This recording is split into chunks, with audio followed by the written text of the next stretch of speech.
Hello guys, welcome to build career with A S. इस video में मैं आपको सीटेट सीडीपी 2022 के पेपर का एनालिसिस करवाऊंगी। इस वीडियो में सीडीपी के 30 क्वेश्चन है।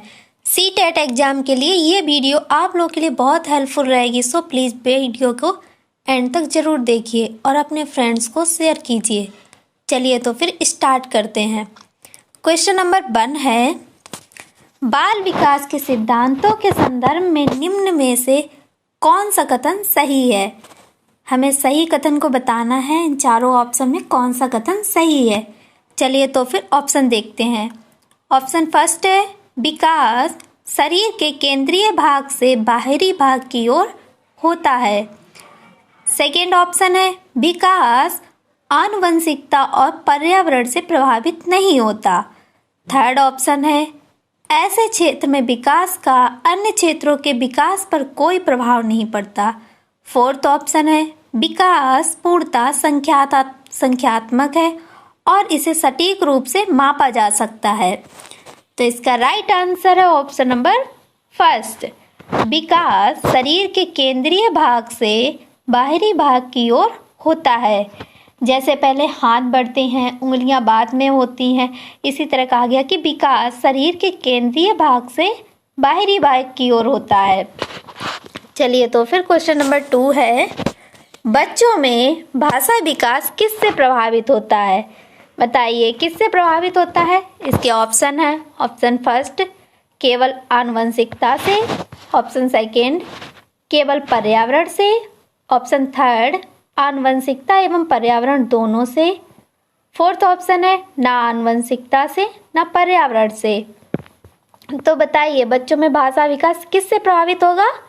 तो इसका राइट आंसर है ऑप्शन नंबर थर्ड, आनुवंशिकता एवं पर्यावरण दोनों से होगा। क्वेश्चन नंबर 3 है, एक प्रगतिशील कक्षा। बताइए एक प्रगतिशील कक्षा कैसी होगी।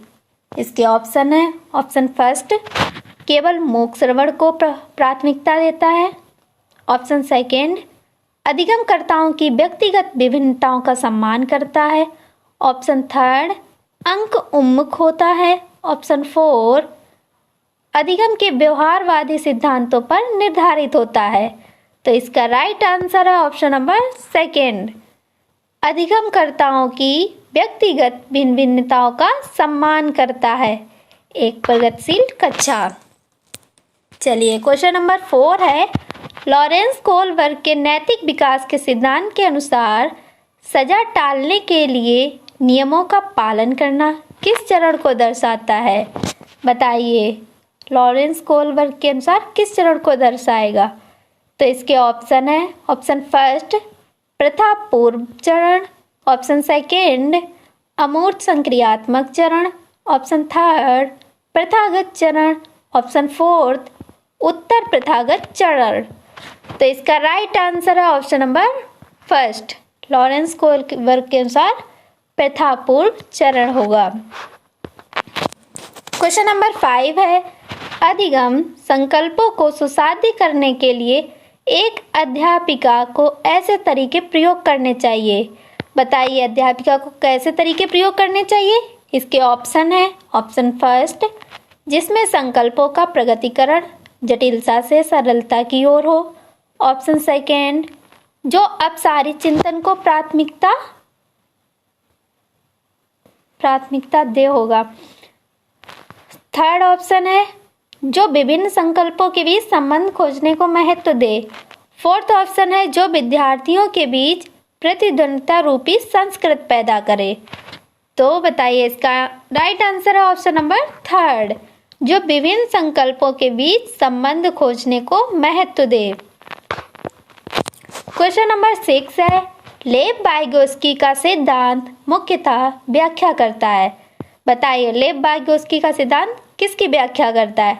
तो इसके ऑप्शन है, ऑप्शन फर्स्ट आनुवंशिकता के विकास पर प्रभाव की, ऑप्शन सेकेंड संज्ञानात्मक विकास में सांस्कृतिक उपकरणों के योगदान की, ऑप्शन थर्ड सामाजिकरण के जीव पारिस्थितिकीय मॉडल की, ऑप्शन फोर्थ अभिप्रेरणा पर आरोपण प्रतिरूप के प्रभाव की।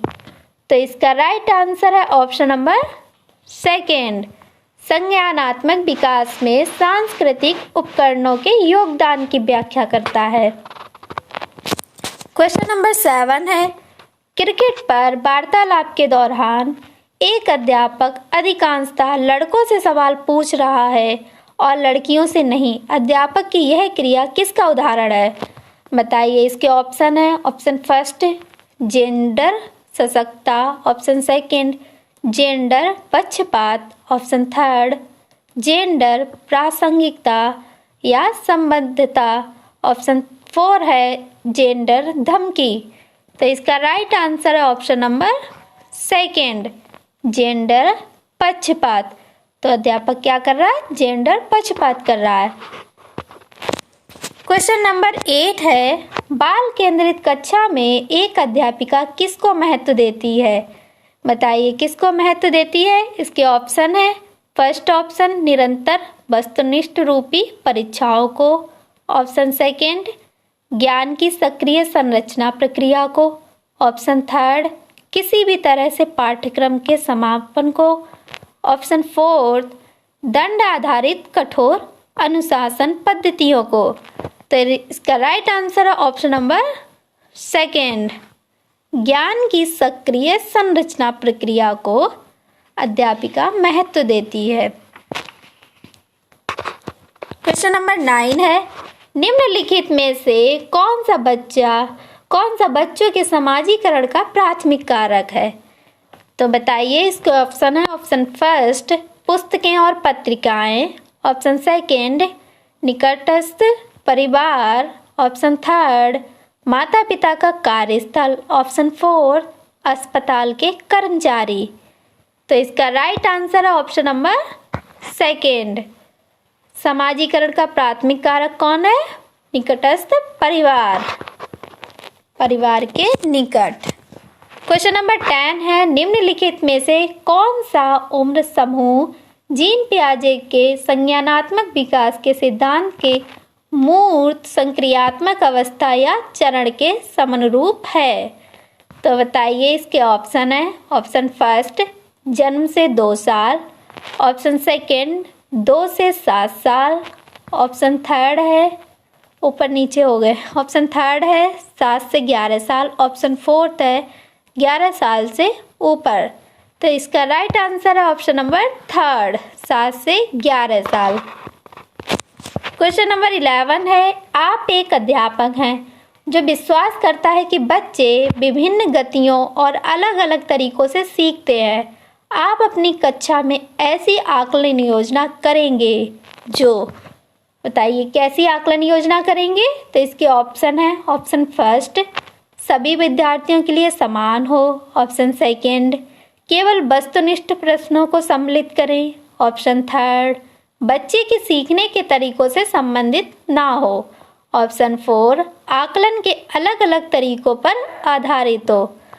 तो इसका राइट आंसर है ऑप्शन नंबर 4 आकलन के अलग अलग तरीकों पर आधारित हो, ऐसी आकलन योजना आप करेंगे। तो क्वेश्चन नंबर 12 है, लेव वाइगोत्स्की के सिद्धांत के अनुसार निम्न में से कौन सी अध्यापन अधिगम प्रक्रिया को पाठ प्रदान करने की प्रभावशाली तकनीक है? तो इसके ऑप्शन है, ऑप्शन फर्स्ट समस्या के समाधान हेतु स्थिर पद दर पर निर्देश देना, ऑप्शन सेकंड गलत जवाबों पर बच्चों को दंडित करना, ऑप्शन थर्ड है समस्या को सुलझाने के दौरान यदि बच्चे किसी बिंदु पर अटक जाएं तो उस समय संकेत और इशारे देना, ऑप्शन फोर्थ प्रक्रिया में अध्यापक का पूर्ण हस्तक्षेप। तो इसका राइट आंसर है ऑप्शन नंबर थर्ड समस्या को सुलझाने के दौरान यदि बच्चे किसी बिंदु पर अटक जाएं तो उस समय संकेत और इशारे देना। क्वेश्चन नंबर 13 है, निम्नलिखित कथनों में से बुद्धिमत्ता के बारे में कौन सा कथन सही है? बताइए कौन सा कथन सही है बुद्धिमत्ता के बारे में?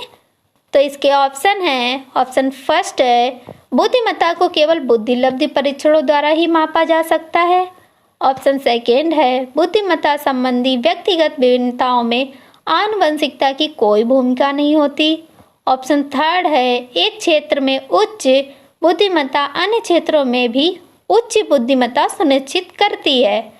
ऑप्शन फोर्थ है बुद्धिमत्ता विद्यालय में बेहतर प्रदर्शन करने की योग्यता से अधिक है। तो इसका राइट आंसर है ऑप्शन नंबर 4, बुद्धिमत्ता विद्यालय में बेहतर प्रदर्शन करने की योग्यता से अधिक है। क्वेश्चन नंबर 14 है एक घोड़े को देखकर एक 3 वर्षीय बालिका चकित होकर बोली, वाह इतना बड़ा कुत्ता।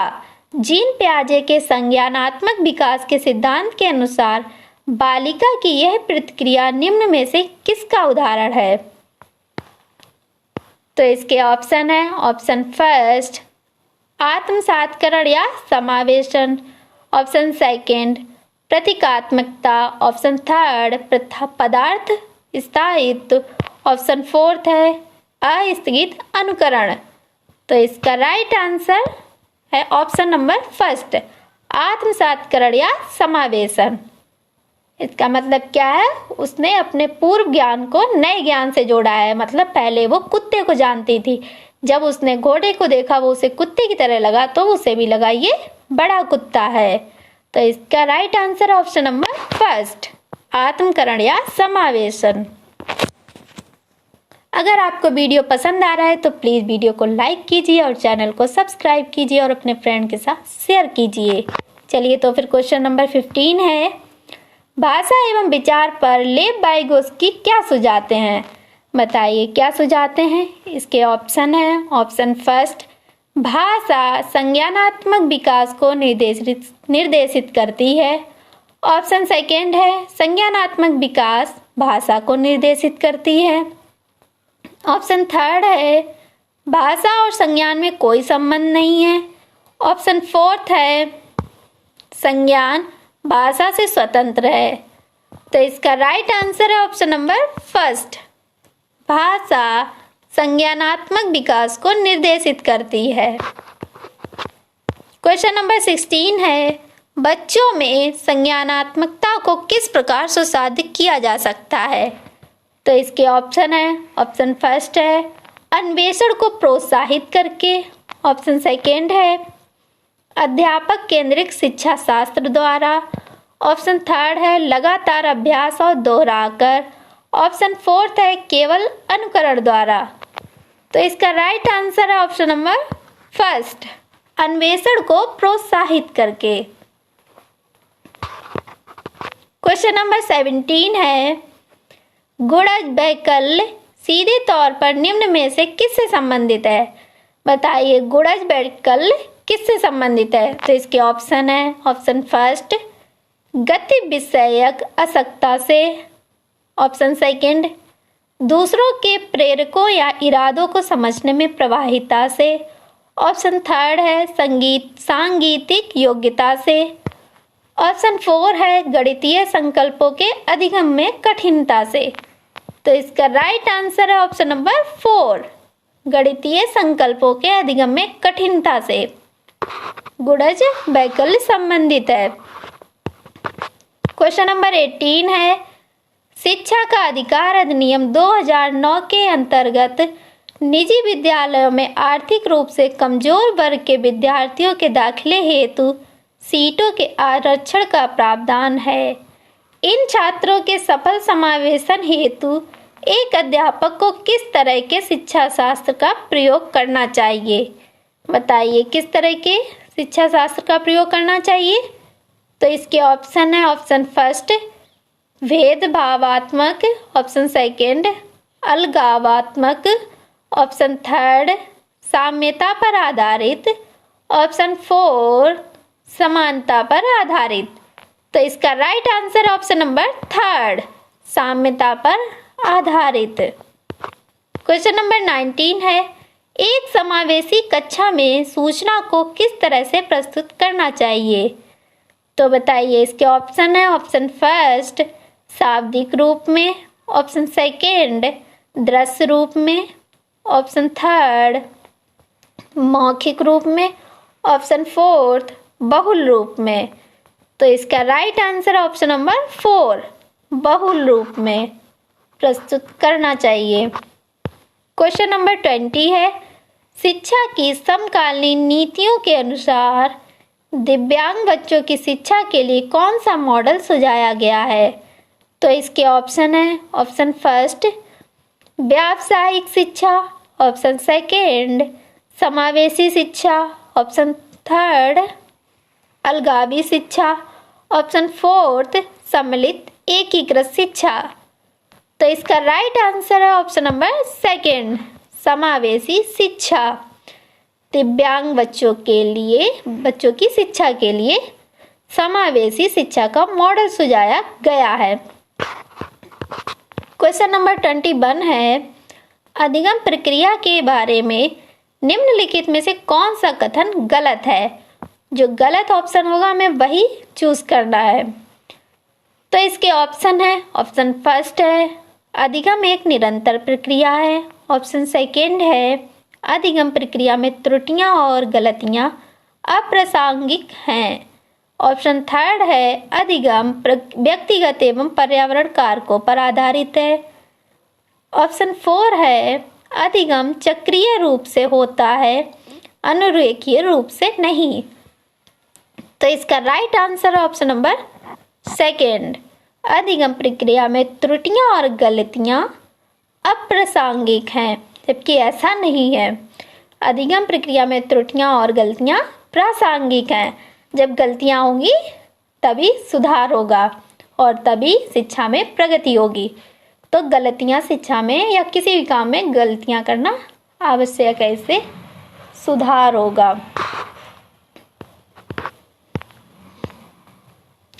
क्वेश्चन नंबर 22 है, बच्चे को बारंबार यह बोलने से कि वह अधिगम के लिए योग्य नहीं है किस संभावना को बढ़ावा देता है? बताइए ये किस संभावना को बढ़ावा देगा? तो इसके ऑप्शन है, ऑप्शन फर्स्ट बच्चे अधिगम के प्रति अनुत्प्रेरित या निष्प्रेरित हो जाएगा, ऑप्शन सेकेंड है बच्चे की अधिगम की गति में तेजी आ जाएगी। तेजी कैसे आ जाएगी? ऐसा तो नहीं हो सकता। क्वेश्चन नंबर थर्ड है बच्चा अधिगम के प्रति अभिप्रेरित हो जाएगा, ये भी नहीं होगा। ऑप्शन फोर्थ है बच्चे के अधिगम पर कोई प्रभाव नहीं पड़ेगा, ऐसा भी नहीं हो सकता। तो इसका right answer option number first बच्चे अधिगम के प्रति अनुत्प्रेरित या निष्प्रेरित हो जाएंगे या जाएगा। इससे बच्चों को लगने लगेगा, उनके मन में हीन भावना आ जाएगी कि अब तो मुझसे ये होगा ही नहीं, तो वो निष्प्रेरित हो जाएंगे या अनुप्रेरित हो जाएंगे।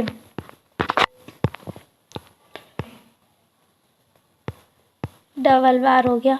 क्वेश्चन नंबर 23 है, समस्या समाधान कौशल को किस प्रकार बढ़ाया जा सकता है? बताइए समस्या समाधान कौशल को किस प्रकार बढ़ाया जा सकता है? तो इसके ऑप्शन है, ऑप्शन फर्स्ट उपकरणों या सामग्रियों के परंपरागत प्रयोग पर ध्यान देकर, ऑप्शन सेकेंड समस्याओं को मानक प्रारूपों में प्रस्तुत करके, ऑप्शन थर्ड है समाधानों के वैकल्पिक तरीकों को मानकर, ऑप्शन फोर्थ है यंत्रवत याद करके। तो इसका राइट आंसर है ऑप्शन नंबर थर्ड समाधानों के वैकल्पिक तरीकों को मानकर। क्वेश्चन नंबर 24 है, प्राथमिक कक्षाओं में संकल्प अध्यापन हेतु विषय वस्तु को प्रस्तुत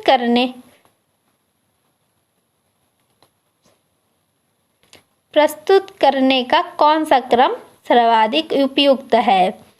तो इसके ऑप्शन है, ऑप्शन फर्स्ट है संकेत चित्र मूर्त सामग्री, ऑप्शन सेकेंड है चित्र संकेत मूर्त सामग्री, ऑप्शन थर्ड है संकेत मूर्त सामग्री चित्र, ऑप्शन फोर्थ है मूर्त सामग्री चित्र संकेत।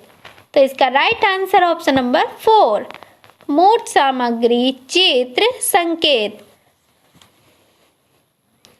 ये प्राथमिक कक्षाओं में संकल्प अध्यापन हेतु विषय वस्तु को प्रस्तुत करने का क्रम है। मूर्त वस्तु दिखाएंगे, चित्र से समझाएंगे, संकेत से। क्वेश्चन नंबर 25 है, बच्चों के अधिगम पर कक्षा के वातावरण का काफ़ी प्रभाव पड़ता है। प्रवीणता, अभिमुखी, अधिगम, वह अधिगम जो समझने पर जोर दे। संस्कृति को बढ़ावा देने के लिए कक्षा का वातावरण किस तरह का होना चाहिए? बताइए, कक्षा का वातावरण कैसा होना चाहिए? तो इसके ऑप्शन है, ऑप्शन फर्स्ट प्रदर्शन अभिमुखी, ऑप्शन सेकेंड स्पर्धात्मक एवं व्यक्तिपरक, स्पर्धात्मक एवं व्यक्तिपरक, थर्ड ऑप्शन अध्यापक प्रधान, ऑप्शन 4 है सकारात्मक एवं सहयोगात्मक। तो इसका राइट आंसर ऑप्शन नंबर 4 सकारात्मक एवं सहयोगात्मक वातावरण होना चाहिए कक्षा का। क्वेश्चन नंबर 26 है, अधिगम के संदर्भ में निम्न में से कौन सा कथन सही है? बताइए, हमें सही कथन को चूज करना है। तो इसके ऑप्शन है, ऑप्शन फर्स्ट है परीक्षाएं ही अधिगम का चरम लक्ष्य है, ऑप्शन सेकेंड है अधिगम एक निष्क्रिय प्रक्रिया है और इसमें अधिगमकर्ताओं की संलग्नता की आवश्यकता नहीं होती है, ऑप्शन थर्ड है भावों का अधिगम प्रक्रिया पर कोई प्रभाव नहीं पड़ता, ऑप्शन फोर्थ है अधिगम एक जटिल प्रक्रिया है जिसमें अधिगमकर्ताओं की सक्रिय संलग्नता की आवश्यकता होती है। तो इसका राइट आंसर है ऑप्शन नंबर 4 अधिगम एक जटिल प्रक्रिया है जिसमें अधिगमकर्ताओं की सक्रिय संलग्नता की आवश्यकता होती है। अधिगम एक जटिल प्रक्रिया नहीं है, ऐसा नहीं होता, जबकि हमें आंसर सही वाला ही चूज करना। तो अधिगम एक जटिल प्रक्रिया है जिसमें अधिगमकर्ताओं की सक्रिय संलग्नता की आवश्यकता होती। जब अधिगमकर्ता सक्रिय होगा तभी प्रगति होगी। क्वेश्चन नंबर 27 है, अधिगम का सामाजिक संरचनात्मक विचार अधिगम प्रक्रिया में की महत्वता पर बल देता है। बताइए, किसकी महत्वता पर बल देता है? तो इसके ऑप्शन है, ऑप्शन फर्स्ट पारस्परिक क्रियाओं, ऑप्शन सेकेंड पुरस्कार और दंड, ऑप्शन थर्ड आनुवंशिकता, ऑप्शन 4 अन्वय या अटल शिक्षा शास्त्रीय उपागमों। तो इसका राइट आंसर है ऑप्शन नंबर फर्स्ट पारस्परिक क्रियाओं। क्वेश्चन नंबर 28 है, निम्न में से कौन सा युग्म घटक और अभिप्रेरणा स्रोत का सही रूप से मिला युग्म है? जो युग्म सही मिला है हमें वही बताना है। तो इसका फर्स्ट ऑप्शन है आत्म परितोषण बाह्य प्रेरणा, सेकेंड ऑप्शन जिज्ञासा आंतरिक प्रेरणा, थर्ड ऑप्शन है नगद पुरस्कार आंतरिक प्रेरणा, ऑप्शन 4 है रुचि बाह्य प्रेरणा। तो कौन सा सही है इसमें? ऑप्शन नंबर सेकेंड सही है, जिज्ञासा आंतरिक प्रेरणा है।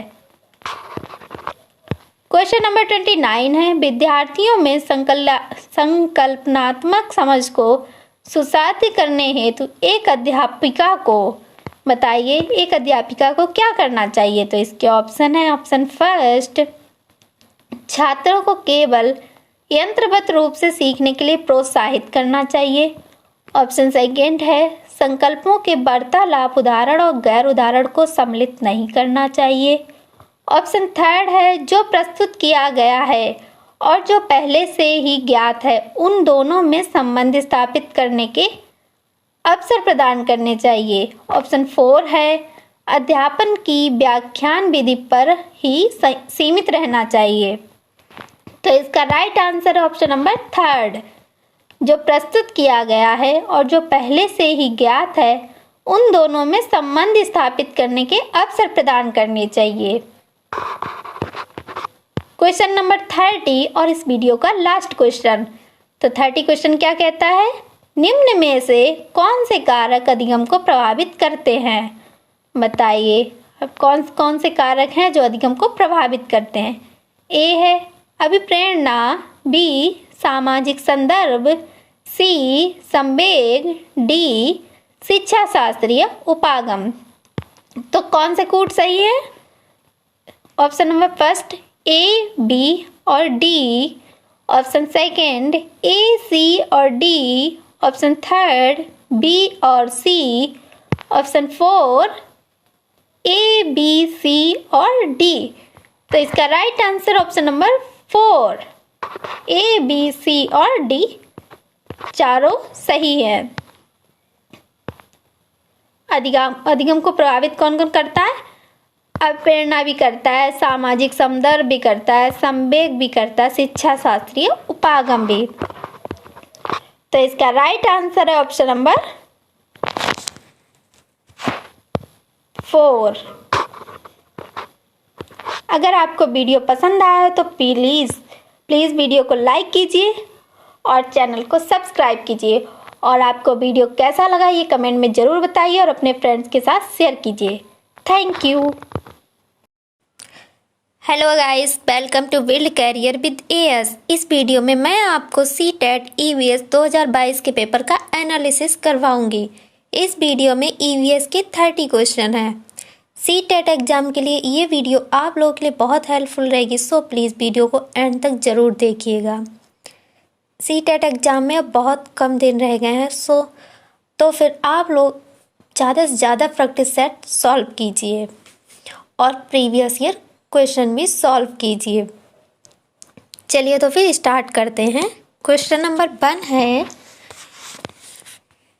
हमारे देश के किस एक भाग के अधिकांश व्यक्ति अपने घरों के आंगन में टैपियोका और नारियल उगाते हैं और इनका उपयोग करके स्वादिष्ट भोजन तैयार करते हैं?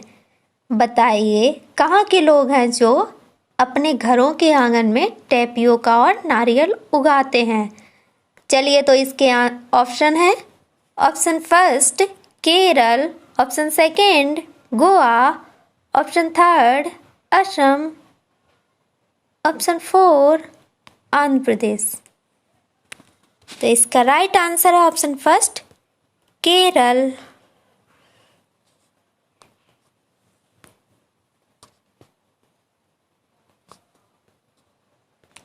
क्वेश्चन नंबर 2 है, पक्षियों की उस प्रजाति का नाम क्या है जिसमें जिसमें नर पक्षी अनेक सुंदर घोंसले बनाते हैं और मादा पक्षी उनमें से केवल एक घोंसला चुनते हैं और उसमें अंडे देते हैं? तो इसके ऑप्शन है। ऑप्शन फर्स्ट कलचिड़ी, ऑप्शन सेकंड शकरखोरा, ऑप्शन थर्ड दर्जन चिड़िया, ऑप्शन 4 बया या बीवर। तो इसका राइट आंसर है ऑप्शन नंबर 4 बया या बीवर। क्वेश्चन नंबर 3 है, आपका घर एक्स पर स्थित है और आपके पिताजी की दुकान बाई पर स्थित है। यहाँ पे बाई लिख लीजिए गई। आपके पिताजी की दुकान बाई पर स्थित है। यदि आपके पिताजी की दुकान ठीक सामने है परंतु बीच में गहरी नहर होने के कारण आप सीधे नहीं जा सकते हैं, अतः आप पहले ठीक दक्षिण में 200 मीटर दूर जाते हैं और फिर ठीक पूर्व में 150 मीटर लंबा पुल पार करते हैं। इसके पश्चात आप ठीक उत्तर में 200 मीटर दूरी चलकर अपने पिताजी की दुकान पर पहुंचते हैं। बाई के सापेक्ष आपके घर की न्यूनतम दूरी और उसकी दिशा क्रमशः है। बताइए क्या होगी? तो पहले तो आपको दिशा चिन्ह के बारे में पता होना चाहिए। तो ये ऊपर होता है नॉर्थ, नीचे होता है साउथ, इधर ईस्ट, इधर वेस्ट और इधर नॉर्थ ईस्ट, इधर नॉर्थ वेस्ट, इधर वेस्ट साउथ, इधर साउथ ईस्ट। चलिए अब क्वेश्चन देखते हैं यहाँ से।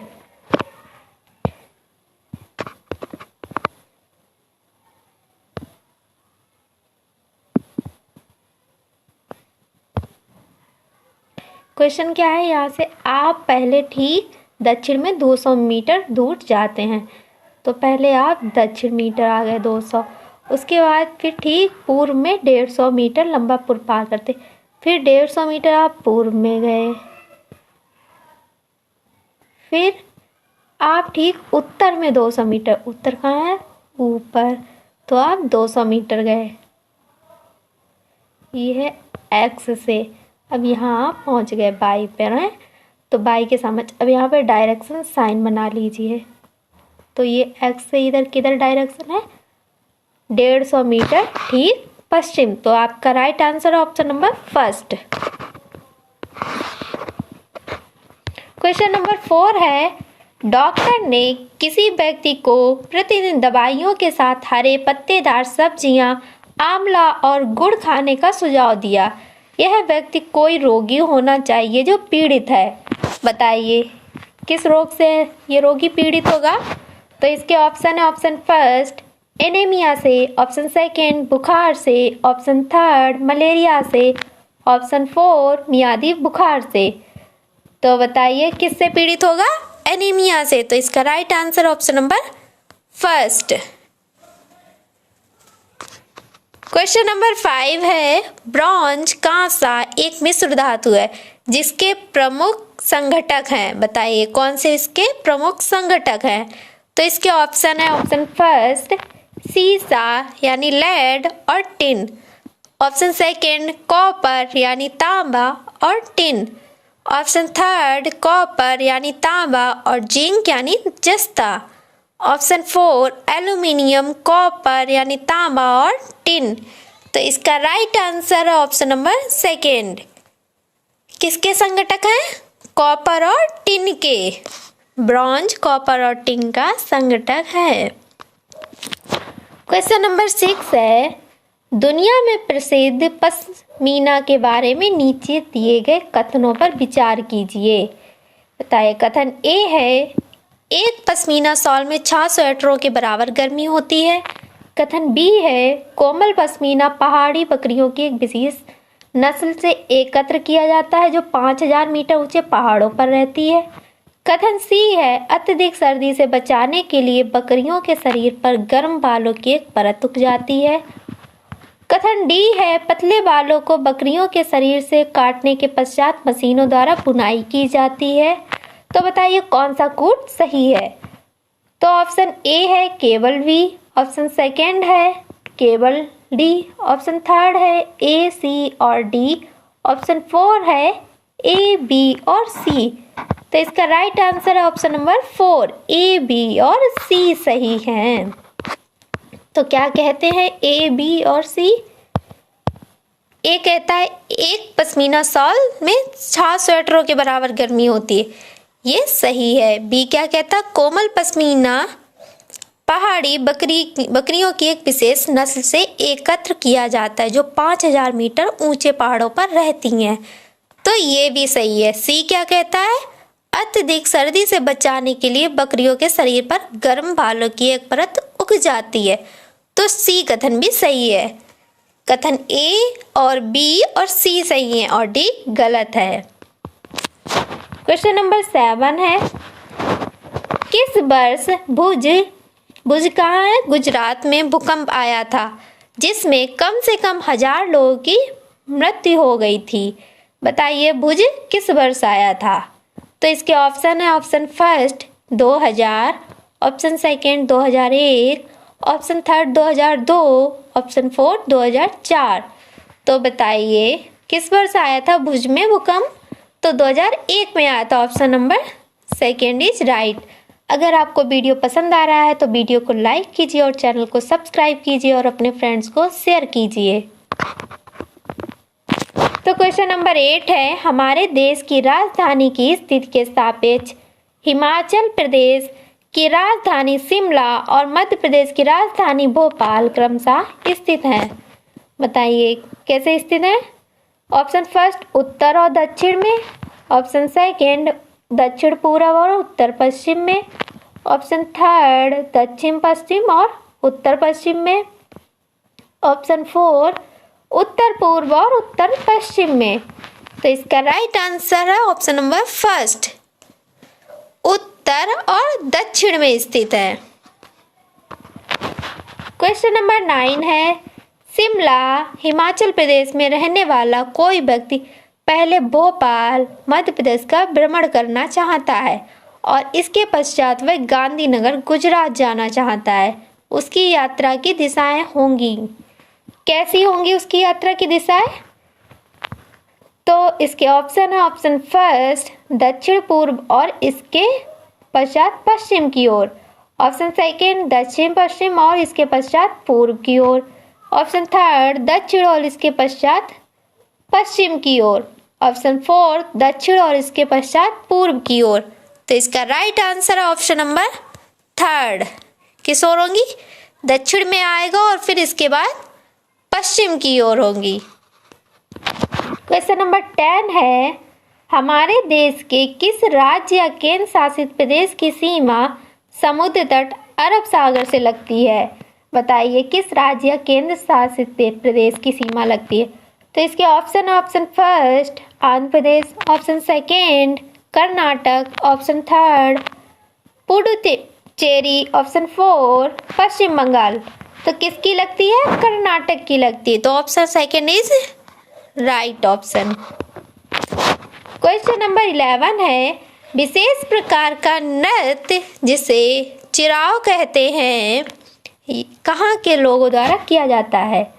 बताइए चिराव नृत्य कहाँ के लोग करते हैं? तो इसके ऑप्शन है, option first Assam, option second Mizoram, option third Orissa, option four Jharkhand. तो कहाँ के करते हैं? मिजोरम के लोग करते। तो option second is right. Question number 12 है, यदि आप भारत के मानचित्र पर की सरल रेखा ए बी कोलकाता पश्चिम बंगाल की राजधानी जो बिंदु ए पर है से पुदुचेरी जो बिंदु बी पर है तक खींचे, जो बिंदु बी के सापेक्ष बिंदु ए की दिशा होगी।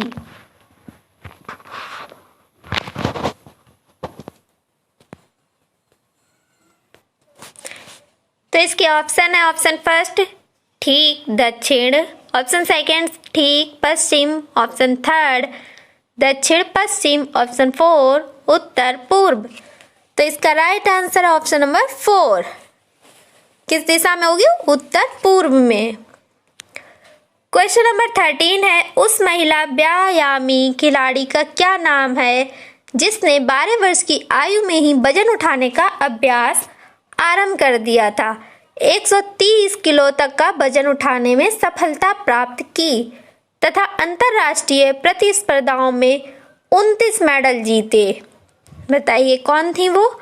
तो इसके ऑप्शन है, option first Sunita William, option second Wahida Prism, option third Bachendri Pal, option four Karnam Malleswari.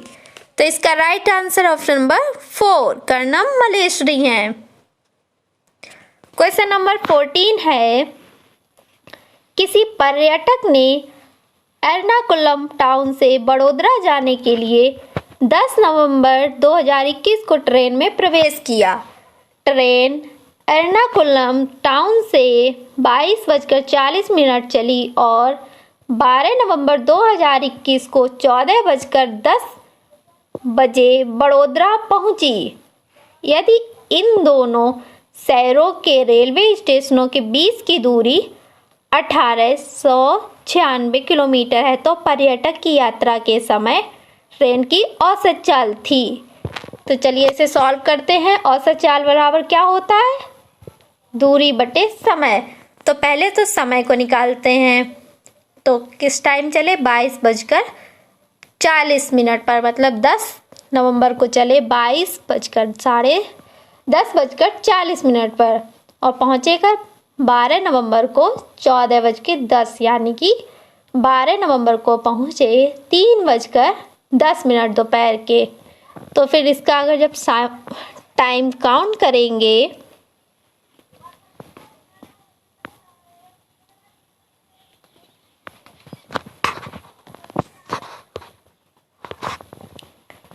चलिए, तो इसका टाइम हो जाएगा, समय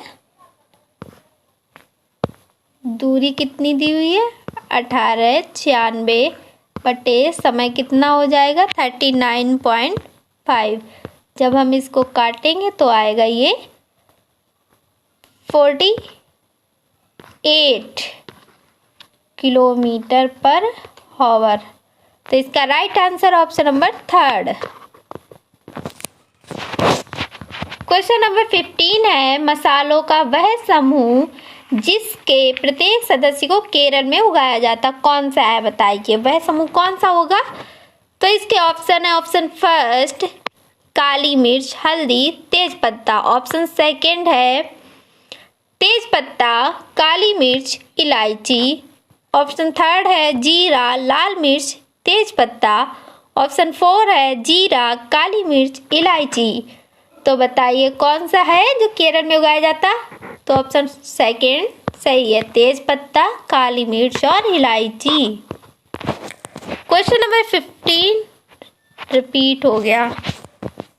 क्वेश्चन नंबर 16 है, ईवीएस के संदर्भ में बच्चा अपने वातावरण को निम्न में से किस ढंग से देखता है?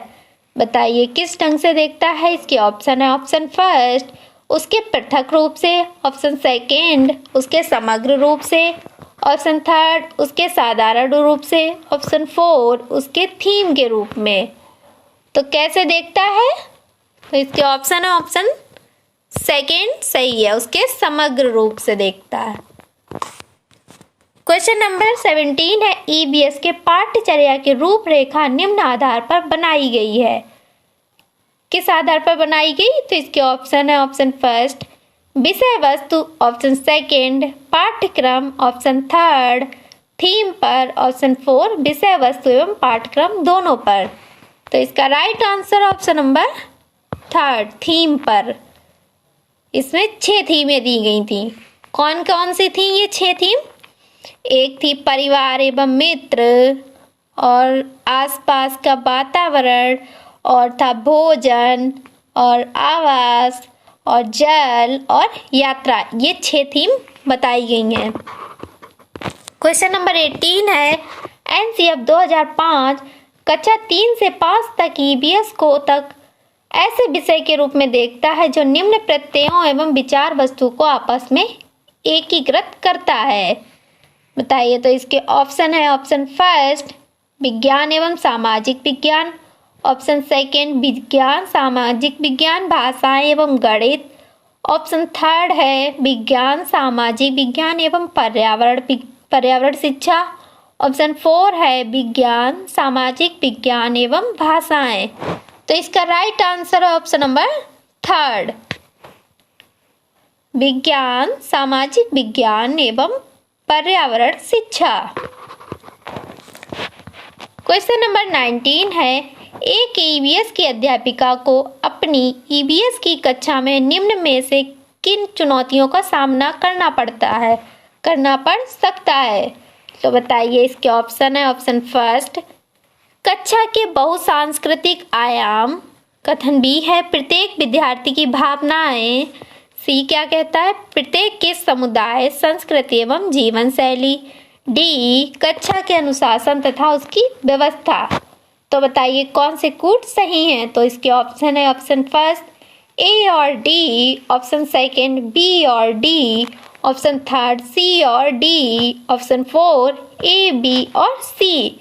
तो कौन सा सही है? ऑप्शन 4 सही है, ए बी और सी है। तो ए क्या कहता है? कक्षा के बहुसांस्कृतिक आयाम, इन चुनौतियों का भी सामना करना पड़ सकता है। और बी प्रत्येक विद्यार्थी की भावनाएं। सी प्रत्येक के समुदाय संस्कृति एवं जीवन शैली। तो ए बी सी सही है। क्वेश्चन नंबर 20 है, प्राथमिक स्तर में ईवीएस पढ़ाने का सबसे उपयुक्त लक्ष्य है। बताइए सबसे उपयुक्त लक्ष्य कौन सा है ईवीएस पढ़ाने का? तो इसके ऑप्शन है, ऑप्शन फर्स्ट ईवीएस के विभिन्न प्रत्ययों के वर्णन एवं परिभाषाएं विकसित करना। ऑप्शन सेकंड है अपने वातावरण का अन्वेषण करने के लिए विद्यार्थियों को पर्याप्त अवसर देना। ऑप्शन थर्ड है विद्यार्थियों को ईवीएस के प्रत्ययों को सीखने के लिए सहायक होना। ऑप्शन 4 है शिक्षक द्वारा साझा की हुई ठोस जानकारी द्वारा विद्यार्थियों को ईवीएस सीखने के लिए प्रोत्साहित करना। तो इसका राइट आंसर है ऑप्शन नंबर सेकंड अपने वातावरण का अन्वेषण करने के लिए विद्यार्थियों को पर्याप्त अवसर देना। क्वेश्चन नंबर 21 है, ईवीएस के पाठ्यचर्या में परिवार एवं मित्र क्या है? ऑप्शन फर्स्ट है थीम, ऑप्शन सेकंड उप थीम, ऑप्शन थर्ड है विषय वस्तु, ऑप्शन 4 है पाठ्यक्रम। तो परिवार एवं मित्र क्या है? थीम। ये गलत लिखा, थीम। तो ऑप्शन फर्स्ट इज राइट।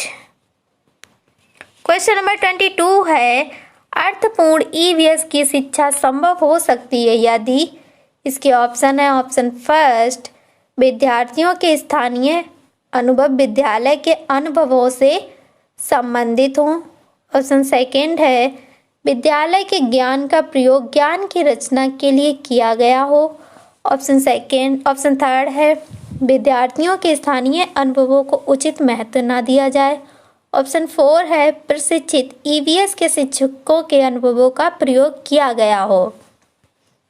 तो इसका राइट आंसर है ऑप्शन नंबर फर्स्ट, विद्यार्थियों के स्थानीय अनुभव विद्यालय के अनुभवों से संबंधित हों।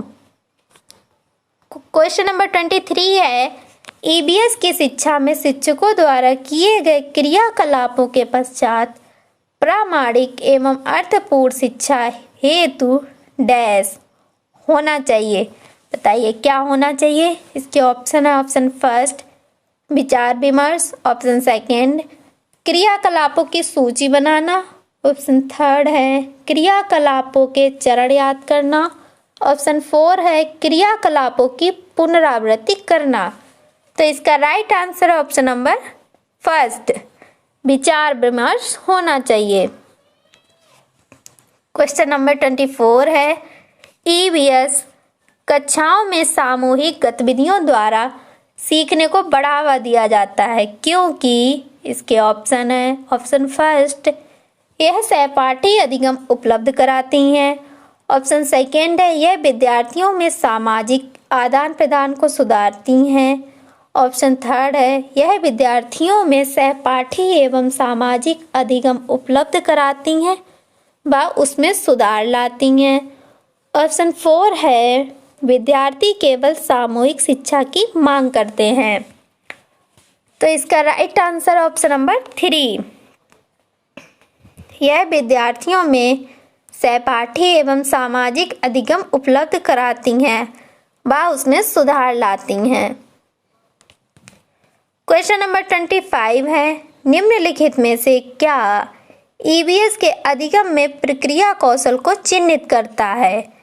तो इसके ऑप्शन है ऑप्शन फर्स्ट वर्गीकरण, ऑप्शन सेकंड वर्णन, ऑप्शन थर्ड है कथन, ऑप्शन 4 है स्मरण। तो इसका राइट आंसर है ऑप्शन नंबर फर्स्ट वर्गीकरण। क्वेश्चन नंबर 26 है, ईवीएस की शिक्षा में शिक्षकों द्वारा अभिभावकों एवं समुदाय की भागीदारी को बढ़ावा देने का सबसे उपयुक्त उद्देश्य है। बताइए सबसे उपयुक्त उद्देश्य क्या है? तो इसके ऑप्शन है ऑप्शन फर्स्ट है शिक्षक को विद्यार्थियों की सामाजिक सांस्कृतिक पृष्ठभूमि को जानने का अवसर देना, ऑप्शन सेकंड है राष्ट्र की नीतियों की प्रस्तावनाओं का पालन करना, ऑप्शन थर्ड है विद्यालय में अनुशासन बनाए रखना, ऑप्शन 4 है विद्यार्थियों को जानना तथा उनकी शिक्षा में उनका मार्गदर्शन करना। तो इसका राइट आंसर है ऑप्शन नंबर फर्स्ट, शिक्षक को विद्यार्थियों की सामाजिक सांस्कृतिक पृष्ठभूमि को जानने का अवसर देना। क्वेश्चन नंबर 27 है, स्तर पर ईवीएस कक्षाओं की चुनौतियों व विषयों या समस्याओं को भली प्रकार संबोधित निम्न द्वारा किया जा सकता है। बताइए कैसे किया जा सकता है? तो इसके ऑप्शन है ऑप्शन फर्स्ट व्याख्यान एवं विचार विमर्श, ऑप्शन सेकंड मुक्त वाद विवाद, ऑप्शन थर्ड है व्याख्यान एवं प्रदर्शन, ऑप्शन 4 है विचार विमर्श के उपरांत वाद विवाद। तो इसका राइट आंसर ऑप्शन नंबर 4 विचार विमर्श के उपरांत वाद विवाद। क्वेश्चन नंबर 28 है, ईवीएस में बच्चों के सीखने का गुणात्मक आकलन निम्न द्वारा किया जा सकता है। बताइए कैसे किया जा सकता है। तो इसके कथन है, ए, बच्चों के विचारों का अभिलेख अवलोकन की रिपोर्ट्स, बी, प्रक्रिया कौशलों का अवलोकन, सी, कागज पेंसिल टेस्ट, डी, उपलब्धि टेस्ट। तो कौन से कोड सही हैं। तो इसके ऑप्शन फर्स्ट ए और बी, ऑप्शन सेकंड सी और D, option third A, B और D, option four A, B और सी। तो इसका राइट आंसर है option number first A, B और ए, बी सही है। ए क्या कहता है, बच्चों के विचारों का अवलोकन की रिपोर्ट्स, बी, प्रक्रिया कौशलों का अवलोकन।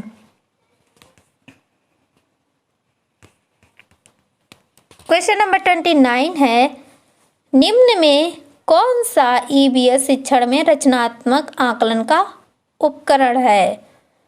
तो इसके ऑप्शन है, ए है पोर्टफोलियो, बी, दृष्टांत अभिलेख यानी एनोक्डोटल रिकॉर्ड, सी, दरमापक पैमाना, डी, अवलोकन एवं रिकॉर्ड लिखना।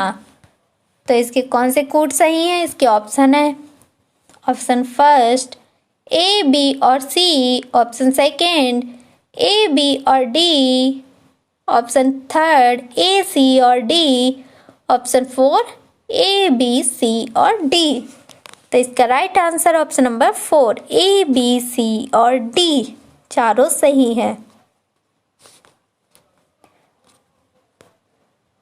पोर्टफोलियो भी होगा, दृष्टांत अभिलेख भी होगा, दरमापक पैमाना भी होगा, अवलोकन एवं रिकॉर्ड लिखना भी होगा उपकरण में। क्वेश्चन नंबर 30 और इस वीडियो का लास्ट क्वेश्चन, बाई में क्या है, अंगुलियां तथा अंगूठे की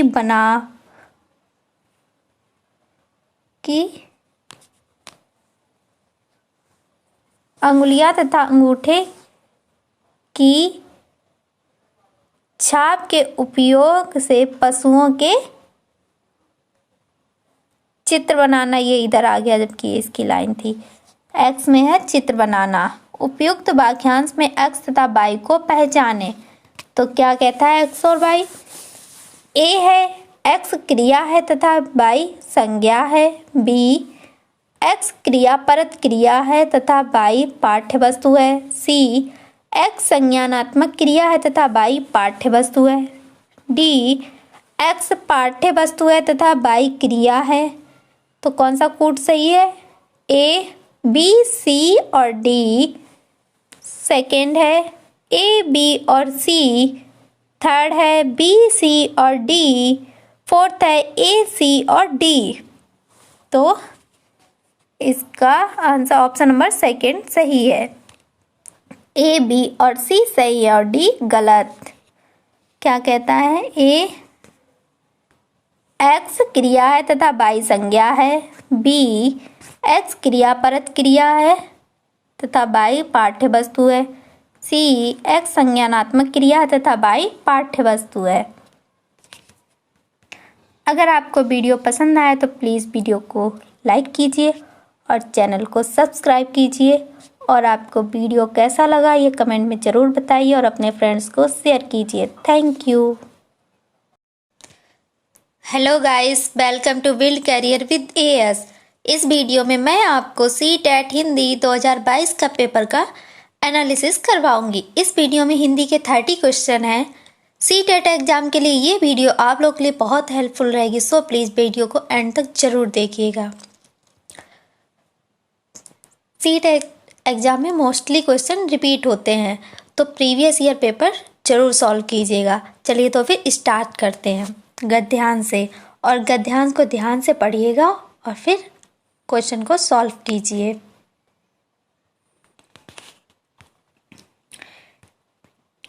सब प्रांतों के उम्र और उदार देशभक्त क्रांतिकारी और देश विदेश के धुरंधर लोग संवाददाता आदि गांधी जी को पत्र लिखते और गांधी जी यंग इंडिया।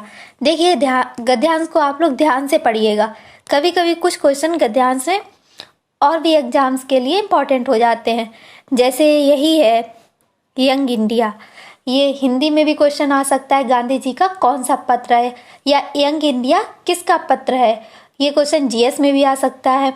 तो गद्यांश को थोड़ा ध्यान से पढ़ा कीजिए और भी एग्जाम्स के लिए आप लोगों के लिए हेल्पफुल रहेगा।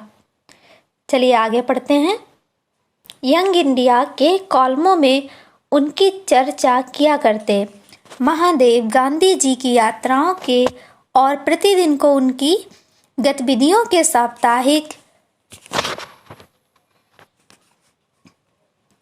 विवरण भेजा करते। इसके अतिरिक्त महादेव देश विदेश के अग्रगण्य समाचार पत्र जो आंखों में तेल डालकर गांधी जी की प्रतिदिन की गतिविधियों को देखा करते थे और उन पर बराबर टीका टिप्पणी करते रहते थे।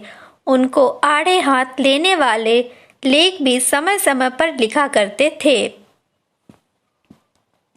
बेजोड़ कॉलम, भरपूर चौकसाई, ऊंचे से ऊंचे ब्रिटिश समाचार पत्रों की परंपराओं को अपनाकर चलने का गांधी जी का आग्रह और कट्टर से कट्टर विरोधियों के साथ भी पूरी सत्यनिष्ठा में से उत्पन्न होने वाली विनय विवेक युक्त विवाद करने की गांधी जी की तालीम, इन सब गुणों ने तीव्र मतभेदों और विरोधी प्रचार के बीच भी देश विदेश के सारे समाचार पत्रों की दुनिया में और एंग्लो इंडियन समाचार पत्रों के बीच भी व्यक्तिगत रूप से एमडी को सबका लाडला बना दिया था। गांधी जी के पास आने से पहले अपनी विद्यार्थी अवस्था में महादेव ने सरकार के अनुवाद विभाग में नौकरी की थी। नरहरि भाई उनके जिगरी दोस्त थे। दोनों एक साथ वकालत पढ़े थे। दोनों ने अहमदाबाद में वकालत भी साथ साथ ही की थी। इस पेशे में आमतौर पर स्याह को सफ़ेद और सफ़ेद को स्याह करना होता है। साहित्य व संस्कार के साथ इनका कोई संबंध नहीं रहता, लेकिन इन दोनों ने तो उसी समय से टैगोर, शरतचंद्र आदि के साहित्य को उलटना पुलटना शुरू कर दिया था। चित्रांगदा कच्छ देवयानी की कथा पर टैगोर द्वारा रचित विदाई का अभिशाप शीर्षक नाटिका, शरत बाबू की कहानियां आदि उस समय की उनकी साहित्यिक गतिविधियों की देन है। चलिए गद्यांश को आप लोगों ने पढ़ लिया होगा। अब गद्यांश के आधार पर क्वेश्चन को सॉल्व करते हैं। तो क्वेश्चन नंबर 1 है, उदार का समानार्थी शब्द नहीं है। बताइए इनमें से कौन सा है जो उदार का समानार्थी शब्द नहीं है। तो इसके ऑप्शन है, option first Sahyadri, option second उदात्त, ऑप्शन थर्ड महानता, ऑप्शन 4 श्रेष्ठ। तो इसका राइट आंसर है ऑप्शन नंबर 4 श्रेष्ठ नहीं है। बाकी सह्याद्र, उदात्त, महानता ये सभी उदार के समानार्थी शब्द है। चलिए क्वेश्चन नंबर 2 है, आग्रह शब्द का विलोम है। बताइए इनमें से आग्रह शब्द का विलोम शब्द कौन सा है। इसके ऑप्शन है, ऑप्शन फर्स्ट दुराग्रह, ऑप्शन सेकंड आदृत, ऑप्शन थर्ड विश्वास, ऑप्शन 4 आह्वान। तो इसका राइट आंसर है ऑप्शन नंबर फर्स्ट, आग्रह शब्द का विलोम शब्द है दुराग्रह। क्वेश्चन नंबर 3 है, विशेषण विशेष का उदाहरण नहीं है। इन 4 ऑप्शन में जो विशेषण विशेष का उदाहरण नहीं है हमें वो बताना है। तो इसके ऑप्शन है, ऑप्शन फर्स्ट शीर्षक नाटिका, ऑप्शन सेकंड आड़े हाथ, ऑप्शन 4 ऊपर नीचे हो गए, ऑप्शन 4 है विरोधी प्रचार, ऑप्शन थर्ड है तीव्र मतभेद। तो इसका राइट आंसर है ऑप्शन नंबर फर्स्ट शीर्षक नाटिका, आड़े हाथ, विरोधी प्रचार, तीव्र मतभेद ये सभी विशेषण विशेष के उदाहरण है, जबकि शीर्षक नाटिका नहीं है। तो राइट ऑप्शन है option number first. Question number 4 है, प्रस्तुत गद्यांश का मुख्य विषय क्या है? गद्यांश का हमें मुख्य विषय बताना है। तो इसके ऑप्शन है, ऑप्शन फर्स्ट गांधी जी के परम सहयोगी महादेव भाई देसाई, ऑप्शन सेकेंड गांधी जी और विविध समाचार पत्र, ऑप्शन थर्ड महादेव जी का साहित्यिक संसार, ऑप्शन 4 गांधी जी का अनुपम साहित्य। तो इसका राइट आंसर है option number first, Gandhi ji के परम सहयोगी महादेव भाई देसाई। क्वेश्चन नंबर 5 है, गांधी जी किस पत्रिका में क्रांतिकारियों और देशभक्तों द्वारा उन्हें लिखे गए पत्रों की चर्चा किया करते थे? बताइए किस पत्र में करते थे? तो इसके ऑप्शन है, option first Navajivan, option second Indian opinion, option third young India, option 4 Harijan. तो इसका राइट आंसर है option number third, young India. Young India में चर्चा करते थे। क्वेश्चन नंबर 6 है, गांधी जी के पास आने से पहले महादेव जी कहाँ कार्यरत थे? बताइए गांधी जी के पास आने से पहले महादेव कहाँ कार्यरत थे? इसके ऑप्शन है, ऑप्शन फर्स्ट एक सरकारी विद्यालय के प्राध्यापक के रूप में, ऑप्शन सेकेंड सरकार के एक पुस्तकालय में, ऑप्शन थर्ड सरकारी कार्यालय में क्लर्क के रूप में, ऑप्शन 4 सरकार के अनुवाद विभाग में। तो इसका राइट आंसर है ऑप्शन नंबर फोर्थ सरकार के अनुवाद विभाग में।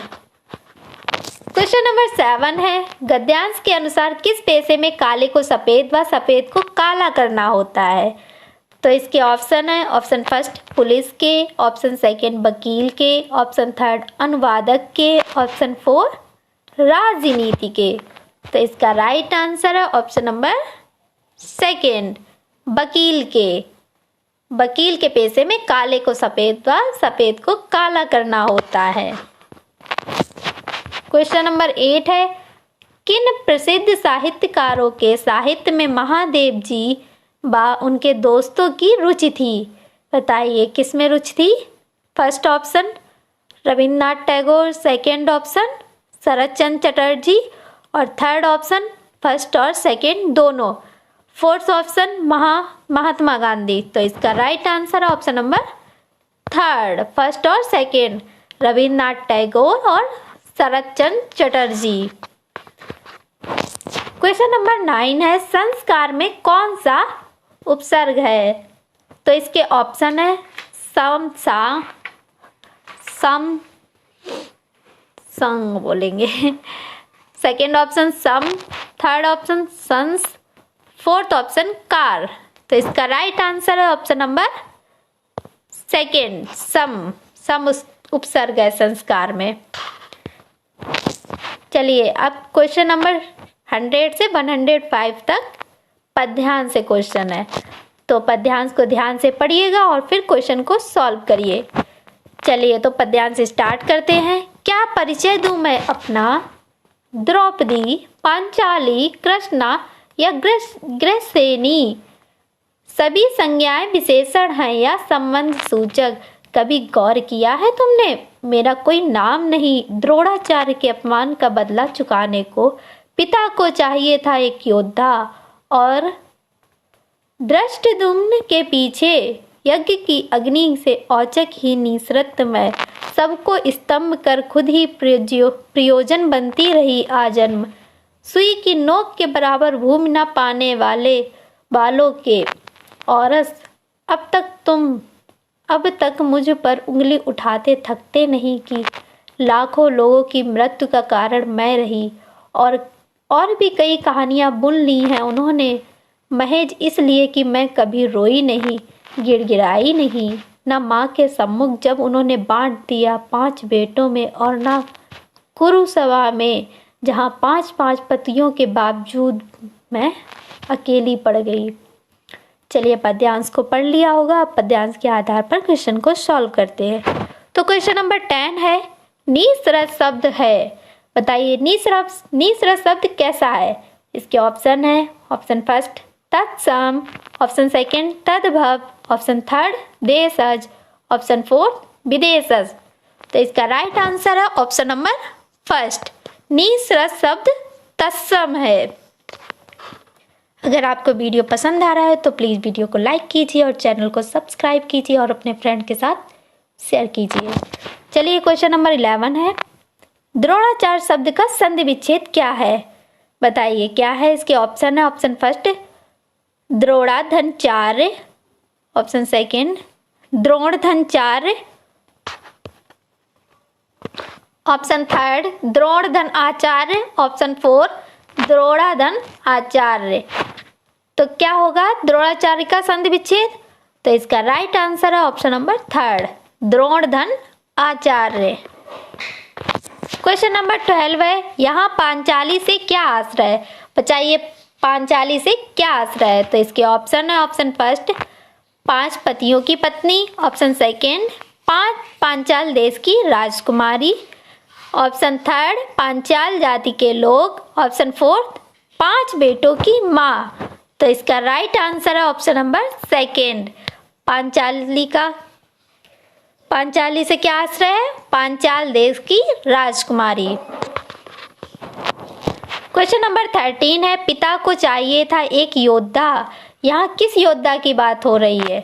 बताइए किस योद्धा की बात हो रही है? Option first Drupad, option second Arjun, option third Ashwatthama, option four Dhrishtadyumna. तो इसका राइट आंसर है option number 4 Dhrishtadyumna. Question number 14 है, यज्ञ की अग्नि से कौन उत्पन्न हुआ है? बताइए यज्ञ की अग्नि से कौन उत्पन्न हुआ है? Option first 5 Pandav, option second Dhrishtadyumna, option third Draupadi, option fourth Dhrishtadyumna और द्रौपदी।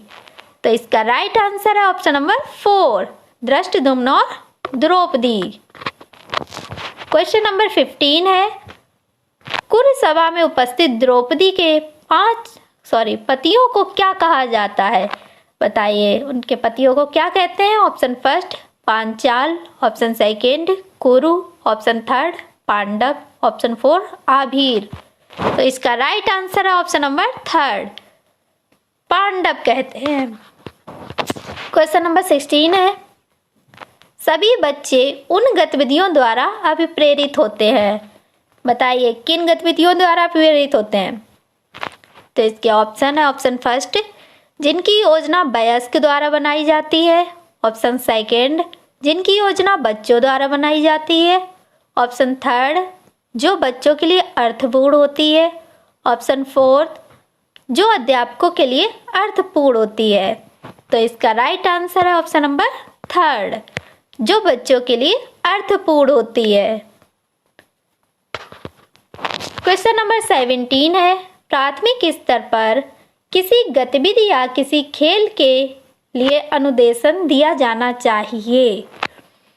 बताइए किस तरह देना चाहिए? इसके ऑप्शन है, ऑप्शन फर्स्ट बच्चों की घर की भाषा या मातृभाषा में, ऑप्शन सेकंड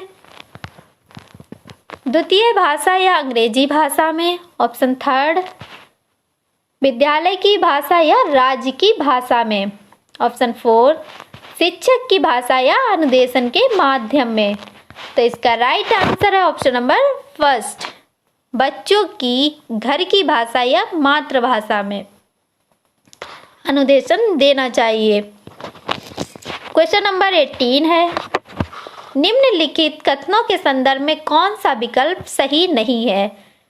कविता, गीत एवं मंत्र वे तरीके हैं जिनसे बच्चे, इसके ऑप्शन है, ऑप्शन फर्स्ट शब्द एवं वाक्य संरचना रटते हैं, ऑप्शन सेकंड है उच्चारण का अभ्यास करते हैं, ऑप्शन थर्ड है विषय वस्तु के माध्यम से व्याकरण सीखते हैं, ऑप्शन फोर्थ है शब्द संविदा पढ़ाते हैं। तो इसका राइट आंसर है ऑप्शन नंबर थर्ड विषय वस्तु के माध्यम से व्याकरण सीखते हैं। ऐसा नहीं है, जबकि किसके माध्यम से सीखते हैं? उदाहरण के माध्यम से सीखते हैं। तो इसका option number 3 is right. Question number 19 है, शिक्षक बच्चों का आकलन करता है या करती है? बताइए कैसे करती है? इसके ऑप्शन है, ऑप्शन फर्स्ट यह ज्ञात करने के लिए कि कक्षा में कौन भाषा का श्रेष्ठतम उपयोग करते हैं।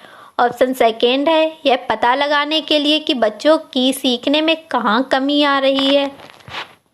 ऑप्शन थर्ड है बच्चों को उनके आगे के अधिगम के लिए सहायता प्रदान करनी हेतु योजना बनाने के लिए। ऑप्शन फोर्थ बच्चे की उसके सहपाठी से तुलना करने के लिए। तो बताइए शिक्षक बच्चों का आकलन क्यों करते हैं? क्योंकि बच्चों को उनके आगे के अधिगम के लिए सहायता प्रदान करने हेतु योजना बनाने के लिए। तो option number third is right. Question number 20 है द्विभाषी बच्चे या दो भाषा जानने वाले बच्चे किसी से बात करते समय प्रायः एक भाषा के शब्दों का प्रयोग करते हैं कहलाता है। बताइए ये क्या कहलाता है? इसके ऑप्शन है ऑप्शन फर्स्ट संकेत बदलना, ऑप्शन सेकेंड संकेत मिश्रित करना, ऑप्शन थर्ड बहुभाषिकता, ऑप्शन फोर दक्षता स्तर। तो इसका राइट आंसर है ऑप्शन नंबर फर्स्ट संकेत बदलना कहलाता है। क्वेश्चन नंबर 21 है बच्चे अपने लिखने की शुरुआती यात्रा आड़ी तिरछी रेखाएं बनाकर करते हैं, यह चिन्ह कहलाते हैं। बताइए चिन्ह क्या कहलाते हैं?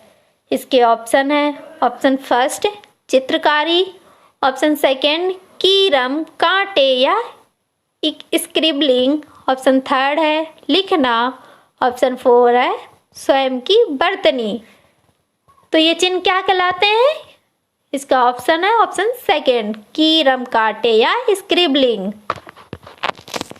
क्वेश्चन नंबर 22 है निम्नलिखित में से कौन सा एक कौशल बच्चों को उनका हस्तलेखन विकसित करने में सहायता करता है? बताइए कौन सा उनके हस्तलेखन में विकसित करने में सहायता करेगा?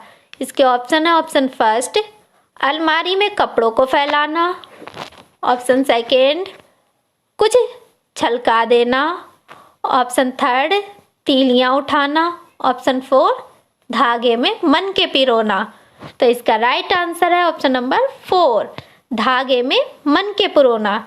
इससे बालक अपने हाथों से मन के पिरोएगा और अपने आंखों को कंसंट्रेट रहेगा। इससे आंखें और हाथ सही से कार्य करेंगे और यही हमारे हस्तलेखन में जरूरी है, उनके हाथ और आंखें अच्छे से काम करें। तो इसका ऑप्शन नंबर फोर सही है।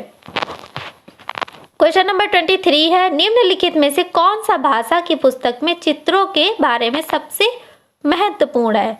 बताइए सबसे महत्वपूर्ण क्या है?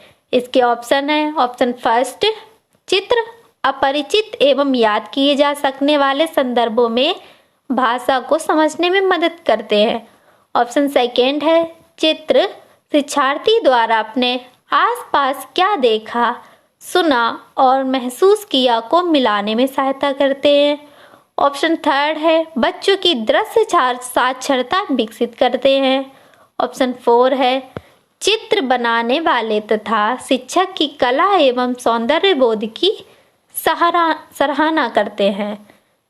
तो इसका राइट आंसर है ऑप्शन नंबर फर्स्ट चित्र अपरिचित एवं याद किए जा सकने वाले संदर्भों में भाषा को समझने में मदद करते हैं।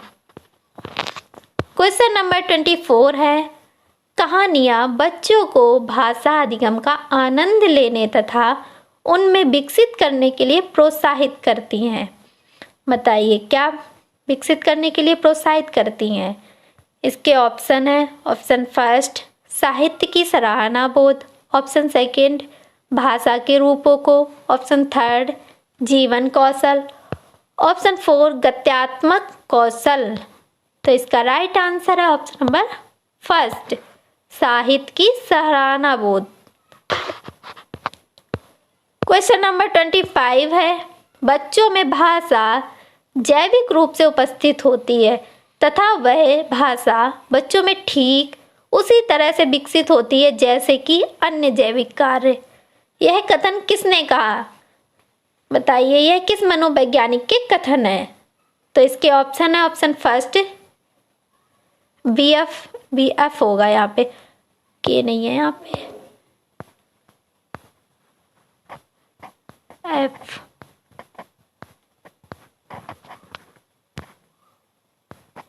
B F Skinner, option second Noam Chomsky, option third Lev Vygotsky, option four Jean पियाजे। तो ये कथन किसके हैं? नॉम चॉम्स्की के। तो ऑप्शन 2 इज राइट ऑप्शन।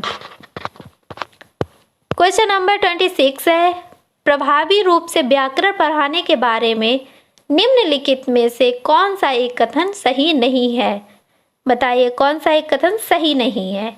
तो इसके ऑप्शन है, ऑप्शन फर्स्ट वास्तविक संप्रेषण के रूप में प्रस्तुत करना, ऑप्शन सेकेंड संदर्भों के अनुसार व्याकरण के प्रासंगिक नियम बताना, ऑप्शन थर्ड वास्तविक जीवन में संप्रेषण के समान अभ्यास करने के अवसर देना, ऑप्शन फोर नियमों को रटकर तथा अभ्यास करके व्याकरण सिखाना। तो यही ऑप्शन सही नहीं है। ऑप्शन नंबर 4 इज राइट, नियमों को रटकर तथा अभ्यास करके व्याकरण सिखाना। क्वेश्चन नंबर 27 है, निम्नलिखित में से किस पर साक्षरता अर्जित करने में कुशलता होनी चाहिए? भाई बताइए किस पर होनी चाहिए? इसके ऑप्शन है, ऑप्शन फर्स्ट ध्वनि विज्ञान संबंधी जागरूकता एवं प्रभावता, ऑप्शन सेकेंड दृश्य शब्दावली एवं प्रतिमान पहचान, ऑप्शन थर्ड अर्थांकन करना एवं भाषा की समझ, ऑप्शन फोर शुद्धता एवं ध्वनि विज्ञान संबंधी समझ। तो इसका राइट आंसर है ऑप्शन नंबर थर्ड, अर्थांकन करना एवं भाषा की समझ। क्वेश्चन नंबर 28 है, शिक्षा में भाषा अधिगम की प्रक्रिया को बढ़ावा देने के लिए तकनीकी प्रौद्योगिकी का प्रयोग करना कहलाता है। बताइए क्या कहलाता है? तो इसके ऑप्शन है, option first IT, option second ITC, option third सूचनात्मक प्रौद्योगिकी, ऑप्शन फोर संप्रेषण प्रौद्योगिकी। तो इसका right answer option number second ITC कहलाता है। जैसे रेडियो टेलीविजन इन सभी में होता है ना। तो क्वेश्चन नंबर 29 है, विद्यार्थियों के अधिगम के आकलन के लिए उपयोग की जाने वाली स्कोरिंग मार्गदर्शिका को करते हैं। क्या करते हैं? इसके ऑप्शन है, ऑप्शन फर्स्ट रूब्रिक्स, बा है यहाँ पे, बा बनेगा बा बकरी फिर छोटी की मात्रा, रूब्रिक्स, ऑप्शन सेकेंड जांच सूची, ऑप्शन थर्ड अनुसूची या विस्तृत सूची, ऑप्शन फोर क्रम निर्धारण मापनी। तो इसका राइट आंसर है option number first rubrics. Question number 30 और इस वीडियो का लास्ट क्वेश्चन, व्याकरण अनुवाद विधि अधिगम व्याकरण अनुवाद विधि अधिक बल देती है। बताइए किस पर अधिक बल देती है? तो इसके ऑप्शन है, ऑप्शन फर्स्ट शुद्धता पर, ऑप्शन सेकेंड प्रभाव पर, ऑप्शन थर्ड उपयुक्तता पर, ऑप्शन फोर उच्चारण पर। तो बताइए व्याकरण अनुवाद विधि किस पर बल देती है? शुद्धता पर। तो इसका राइट आंसर सही है। तो इसका राइट आंसर होगा ऑप्शन नंबर फर्स्ट, शुद्धता पर अधिक बल देती है। अगर आपको वीडियो पसंद आया तो प्लीज़ वीडियो को लाइक कीजिए और चैनल को सब्सक्राइब कीजिए और हमें कमेंट में ये ज़रूर बताइए कि आपको वीडियो कैसा लगा और अपने फ्रेंड्स के साथ शेयर कीजिए। Thank you.